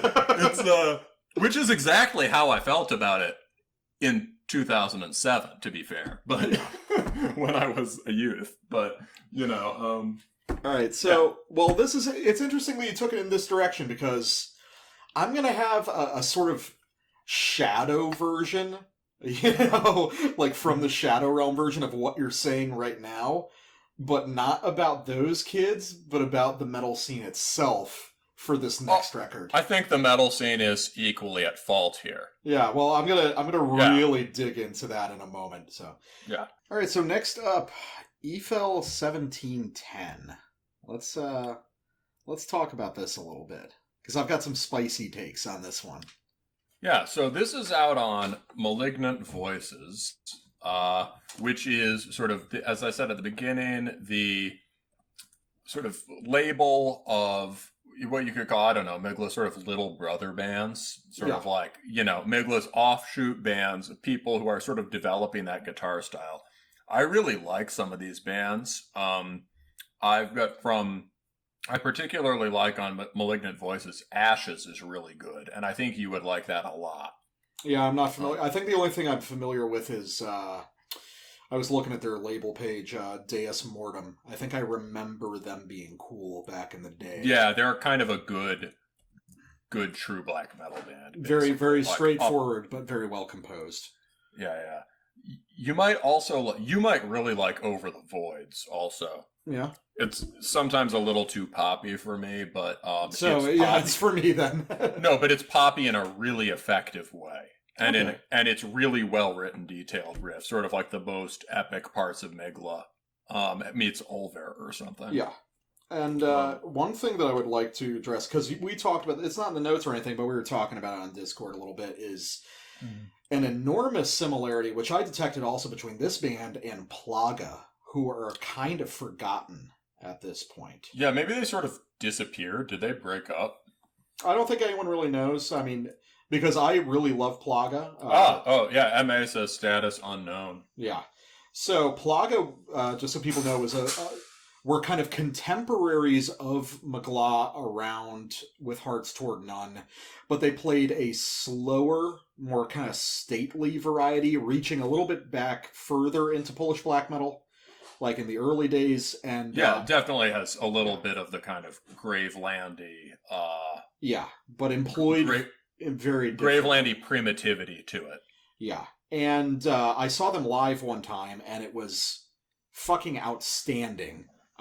Just unbelievably compelling. And they played right before Mgla, so you can imagine my night that night was unbelievable. This is Mgla, maybe a year after With Hearts Toward None. So just like, and I wasn't totally sold on them when you first showed them to me, but like at Plaga? this point, at this point I really, really dig it. And I think they kind of had the misfortune to be coming out with that stuff so soon after With Hearts Towards None, right? Because it's very boring in a sense compared to Mgla. Yeah, and although it has this awesome kind of stompy, it's both arena epic and has this oi stomp quality to it. Awesome. It's more Slavic. But it's cool, and they had the misfortune to kind of sound like Mgla before Mgla influenced black metal became a sort of accepted subgenre. Yeah, and I think looking back, Plaga really doesn't sound that much like Mgla, but I can see how people thought it at the time. Yes, yeah. So Yfel 1710 is doing a similar style of kind of mid-paced, almost epic, but not quite black metal. There's a different aesthetic voice going on. Yeah, the sort of the effort is to make a oppressive, possessed, and clearly evil black metal. So it's definitely more evil than Plaga. The emphasis is going to be on sort of more dissonant Norse early 90s note choice. Yeah, right? So here's something I'm going to get into, because this is going to be my summary for the album. Yfel 17 did an album with great aesthetic ideas, but very boring songs. Just kind of like what I feel about the Odraza. Odraza, Yeah, we right, kind yeah. of flipped interpretations, and I can see why you like this more, and I think you could probably see why I like Odraza more. Yeah, sure. So here's an example off a song called Warzowska. Warzowska 107. Which is interesting because it's a fairly conventional black metal part, but they have an interesting idea of using a guitar feedback loop over the top, which I think is a cool idea, so let's just try that out real quick.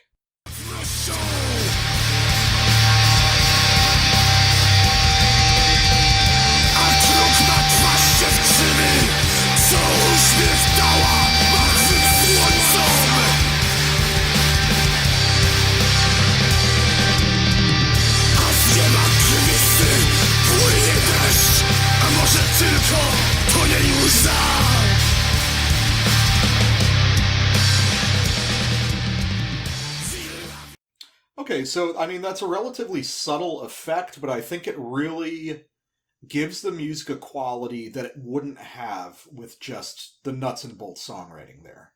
That was one of the things that first struck me when I heard this album. So in that part, you can hear the kind of, like, stompy, kind of, headbangy, fist-pumpy Plaga rhythm. And that's the majority of what the kind of tempo this album operates at. It's like a breakdown being stretched out. Like a stretched out mayhem breakdown almost. And the guitar noise is great. So that's another, if like sort of improvisation is kind of one direction black metal needs to be explored, or more just sort of free, open-ended interplay between instruments. Yeah. Guitar noise also. Black metal often has very noisy sound, right? And you'll get with a lot of the coolest bands, you can hear fingers on fretboards, you can hear picks, you can hear a little bit of feedback in the playing, but actual manipulation of feedback or the intentional creating of white noise or anything like that is a little bit outside the scope of the usual. Even when somebody incorporates bends into their riffs, it's noteworthy, right? Yeah. And like bent tremolo riffing is great, and you don't actually hear a lot of it. I think a lot of that comes to black metal people or black metal musicians getting into the guitar to write songs and maybe being a little lacking in the actual performance aspect of it. Yeah, whereas all of these things I'm talking about are not technical aspects of guitar playing, right? They're things that punk bands and noise bands and art rock bands sort of used to use the guitar as a noise tool. But it's a very different way of thinking about the guitar from the black metal attempt, which is how can I create a song that's as riff dense and sort of has this continuous onrushing momentum to it. And that's great. That's totally fine. It's just that we've been doing a lot of that. And one way to make black metal better without making it fruity, sort of pretentious experimental music that's not black metal is to incorporate styles like this, right? Yeah, well, I think that goes back to something we were talking about of black metal in many ways. We were talking about this a little bit regarding, like, in Cenothrach, the idea of a lot of black metal songs can be written as sheet music, and if you can read it, it would have the same effect. But modern black metal bands are starting to take more seriously the warmer kind of human aspects of performance, which is kind of what they were doing originally when it was more punk inspired. Yes. But there's a big time between like 2000 and 2010 where it was just extremely sterile. It was Guitar Pro. Those songs were basically in Guitar Pro. Let me cut and paste the blast beats. I'll write the riffs over this and then send them to the drummer. Exactly, and I do appreciate that to a degree. There's a certain like single-minded energy to that, but it loses its luster after 10 years. But here's my issue with the album. This is a passage off Dead Landscape, and this is what everything out of Poland sounds like now. And more importantly, I'd like to say this passage is just Mgla but spooky instead of like sort of like energizing and exciting. So let's listen to this bit.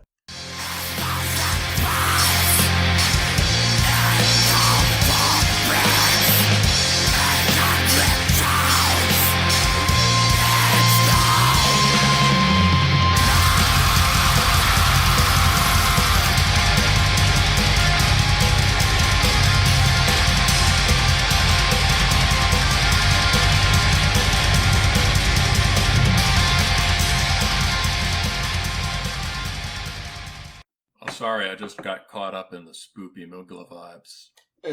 Dude, and this is the thing that I keep coming back to on this album that, like, annoys me about it, is that's transparently a Mgla passage. 100%. Mm-hmm. It starts with a Plaga passage, and then it goes to a Mgla passage.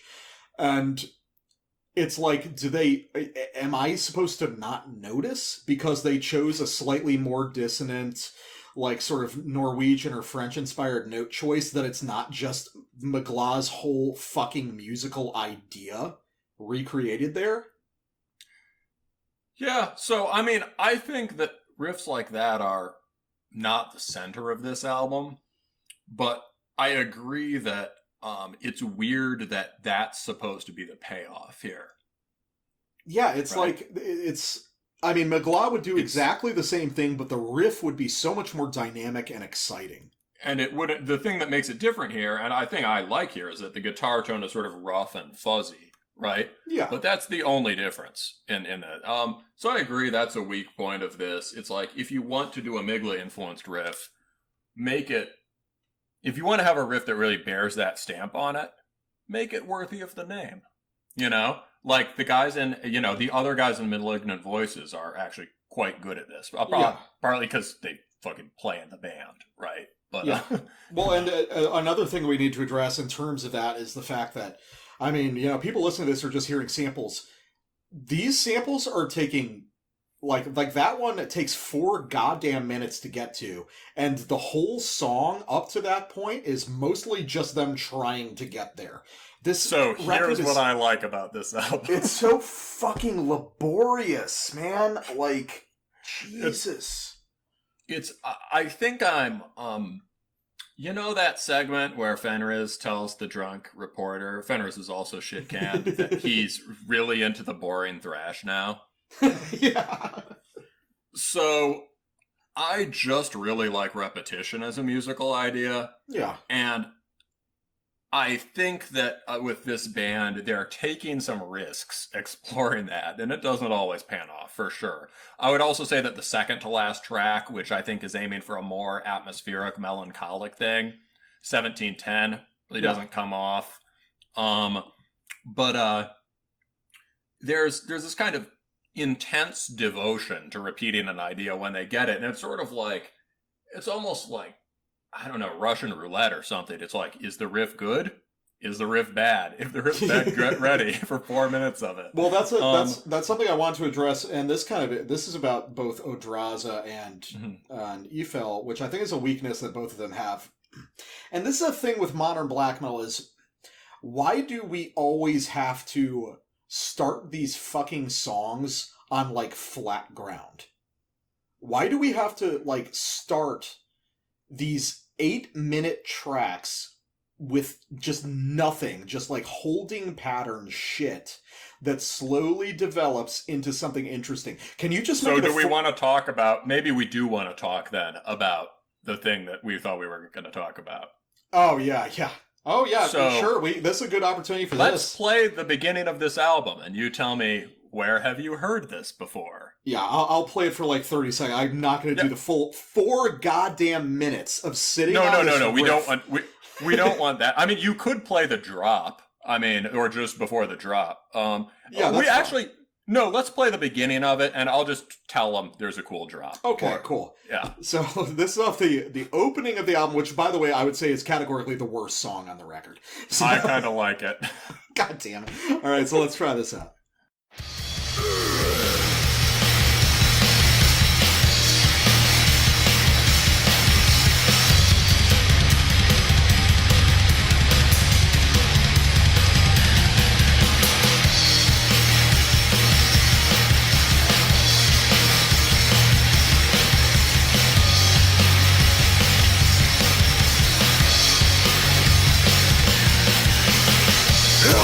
Stoję nad wami, udręczone dusze w przeklętych ciałach.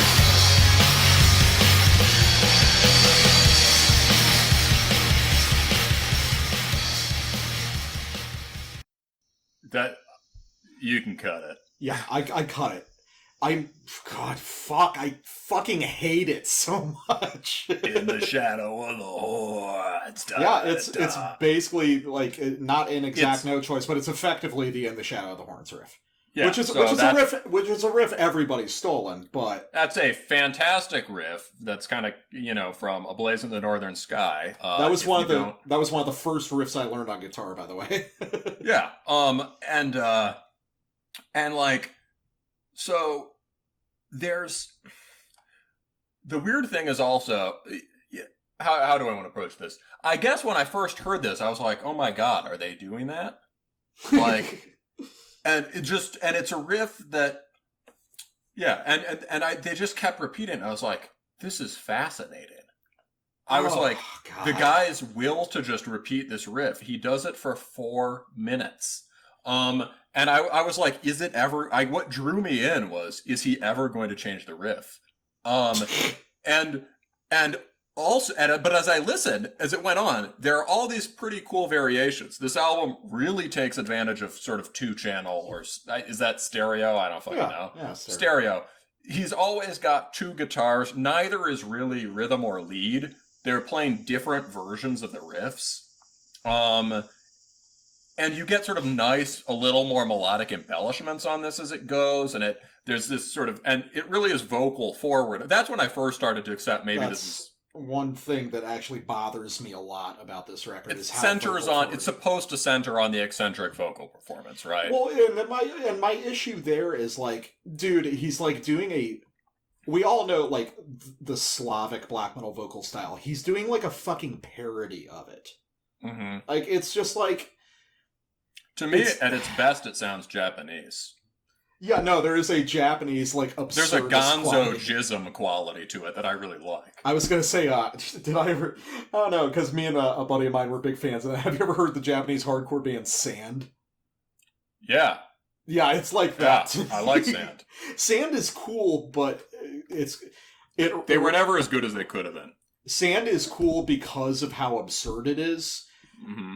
But the thing is, they're not, like, fully aware of it, which makes it cool. Here, there's a very concerted effort to be as, like, Slavic and ranting as possible. And in the production, it's just so fucking far forward. It's just obnoxious to me, man. Well, so basically, I'm impressed that he had the sheer will to repeat that riff for 4 minutes, and then there's a pretty good drop, which drops into a sort of ignorant, bouncing Plaga riff, and at the end of the track, I was like, oh, maybe I'm going to listen to the rest of this album. And I think why I like it, one reason is that when Dark Throne is that clearly there's a sense of humor in that. Oh yeah, 100%. There's when Dark Throne does it, there's also a sense of humor in it, because they're starting the song with a breakdown, or like, sort of 2-step riff. And they do this count off, and then it just lurches into this kind of grinding, headbanging riff that is not how you start really, it's not how you start any kind of more extreme metal song. You see, but here's the difference, though. I think that Dark Throne did it with a sense of humor. I think these guys are deadly fucking serious about it. Oh, I think there was a sense of humor to this. What I think there's not a sense of humor to is that that riff's repeated use throughout the Odraza album. Which is a humorless album if I've ever heard one. I'll totally cop to that. It's very humorless. And this riff, we didn't play it, and we don't need to play it here, but this riff shows up all the time on this album. And there are some mid-tempo riffs like that actually sound pretty good, but like, basically the Shadow of the Horns is where is it? It's at the beginning of Mlotna Male Miasta or something. Yeah. Whatever. I can't do it. I wish I could. Low Slav cred. But yeah, it just starts off that song, and I will take the band that's sort of stupidly banging it out for 4 minutes over a band that's using it to anchor this kind of intensely self-serious art rock. Okay, I get where you're coming from, but so let's get to one last sample. Pick from this album. Yeah, Zachovaj mnie. Mm-hmm. So, what do you want to say about this one? I'll just say, basically, it sort of inverts the thing that the problem with Dead Landscape here, there's the Mgla as the build-up rather than the payoff, which is, I think, a better way of using it. And I think that the riff that follows it is probably the most distinctive on the album. And it has this kind of... I haven't really heard a riff like this before, particularly. And it has a very ancient, sword-oriented, Polish kind of feeling to it that places it alongside... places it well alongside a band like Plaga or Graveland or something, even though it's very distinctive. So let's check that out. Oh, and real quick, I just want to say before I forget, I think one of the reasons you like Xibalba so much is because they're the most sword-oriented of those, like, death metal hardcore bands. I didn't feel that about them when they came out. I just really liked them. Going back to it now, it's more obvious that there was always this kind of Aztec apocalyptic fantasy subtext. Yeah. I do really like, and listening to it later, I always come back to that one on the first one about, can you hear the priest? All right, so real quick, so Zakovaj Mnie. Yeah.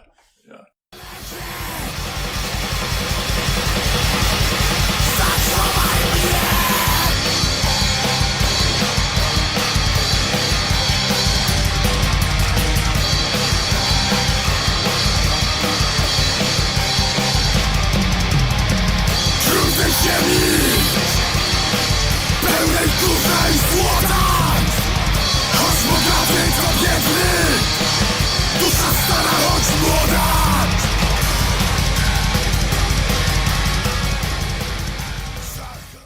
Yeah, that very last variation where they go into the darker spin of that hook riff, that's very Plaga. Yeah. And the vocals there, I think, sound good. The sort of absurd angry Slav man vocals are extremely earned. For clarification, that riff is you got your winged Templar wings on and you're riding down the fucking hill, right, with your saber. That's actually a pretty cool part. Although, for clarification, what's interesting is Plaga on their record has fairly conventional... winged Hussar also, by the way. My fucking bad. Sorry. There's a... Sorry, I've had a drink. I'm a little hungry. I'm hopped up on caffeine. So what's interesting, Plaga on their record has fairly conventional, kind of screechy black metal vocals. But when I saw them, they were playing with a live vocalist from some other Polish black metal band, and he was doing the pure, like, burly Slav shout thing.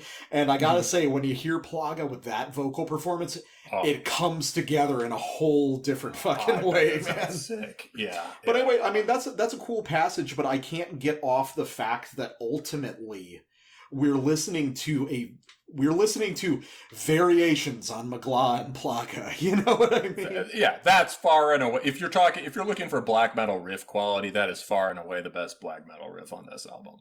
But I kind of want to address the question hanging for me is, like, this whole record, there's something about this record that strikes me as more than just a vocal performance, kind of absurdist. Like, is this meant to be taken with kind of a grain of salt? Is there an intentional goofiness to this? Do you mean, is this a self-referential, I'm going to make, is it like a Polish scene in joke?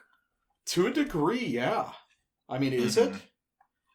Because there's, I think it has the commendable ambition, just like there's a commendable ambition in the Odraza, right, to make something more realistic and personal or whatever and just different, right? Here, I think the idea is the Polish scene focuses so much on this kind of sentimental and epic thing, he wanted to make something evil.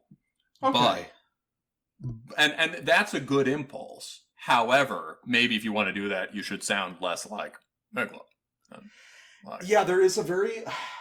Here's the thing. Like, Odraza is like... I'm trying to think of, like, the right way to express this. You know, it definitely might also be going for kind of a camp horror feel, right? Yeah, it's so, like, the way I would express this is like... The cover, by the way, to this album is really, really sick, and if you collect the album covers or whatever, you should buy it. It does have an incredible album cover. Yeah, it's extremely creepy. Yeah. So, but here's the issue is, like, and listen to the emphasis in my voice when I say this sentence. Odraza wants to be cool, and Yfel wants to be cool. if that makes any sense. You know what I mean? It's like Odraza is striving for this admittedly very art rock like concept of like what's cool and what's interesting in music. I thought of a better reference. What they really kind of want to sound like almost is, like the black metal version of the birthday party.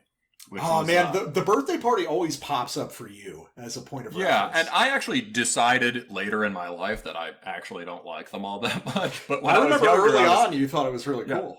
I was really invested in liking them. I think I still do. I just haven't gone. Some of it is just, to me, some of it sounds sort of noisy and degenerate for noisy and degenerate's sake.